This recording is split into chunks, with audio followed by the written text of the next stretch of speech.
Well, hello, dear one. Thank you for joining me on this midweek meditation. My name is Jonathan McCleary. I'm the pastor at Bay United Methodist Church in Bay Village, Ohio. We would be pleased to have you join us on Sunday mornings. You can stream us in online if you'd like at 10 o'clock on Sunday morning. You can just go to bayumc.org and click on the worship tag there, and you can stream us in. Or you can join us in person at 29931 Lake Road in Bay Village. I hope you'll be able to join us in one way or another.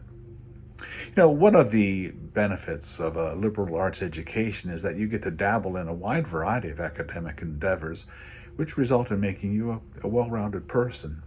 My education allowed me, for instance, to dip my toes into things like philosophical thought, a subject I continue to find fascinating. I've met several philosophy majors over the years. Not many of them smile, so perhaps just a dabble in philosophy is all I need.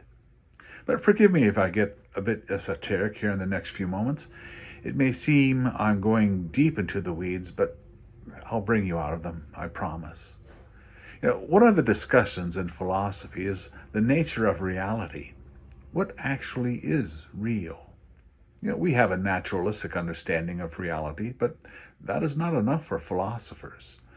They want proof that what we perceive as reality actually is real.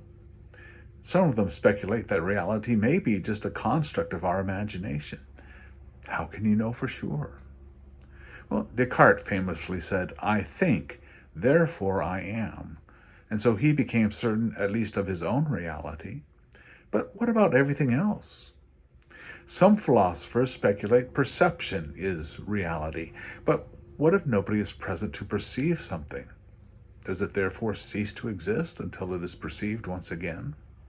Does that large tree in the middle of campus disappear when no one is observing it? You may think it's a silly question, and perhaps it is.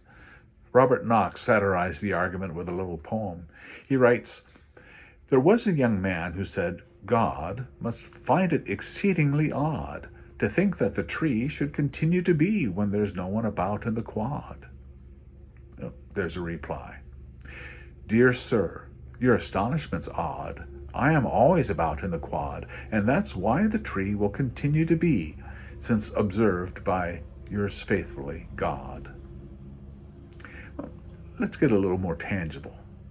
You no doubt heard the question, if a tree falls in the forest and nobody is there to hear it, does it really make a sound? When I first heard that question, I said, well, of course it does. Just because no one is there to hear it doesn't mean that the falling tree didn't make a racket. But then I realized I misunderstood the question. Yes, a falling tree will send out vibrations in the air, which, if our ears are present to hear, will tell us that a tree has fallen. But are those vibrations in the air the actual sound, or just vibrations? Does it take an ear to perceive the vibrations and interpret it as sound? Yes, vibrations that make sound fill the air, but are they just vibrations? Does it take an ear to interpret those vibrations as sound? Without an ear to hear, would they just remain as vibrations? So again, we come back to the question, does perception determine reality? Okay, let me bring us out of the weeds with a variation on the falling tree question. If God blesses you and you do not perceive the blessing, have you really been blessed at all? If God provides for you in numerous ways and yet you do not perceive them to be gifts from God, have you actually then been blessed?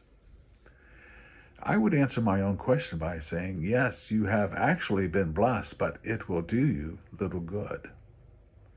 When it comes to being blessed, perception is necessary for the blessing to be real. If you do not understand that God blesses you, the joy of being blessed will be completely lost on you. The faith that God will instill in you by his loving provision will pass you by, having no effect. The realization that God cares deeply for you will never occur to you unless you understand how God showers the best upon you. This is why I have always said the greatest blessing of all is knowing you've been blessed.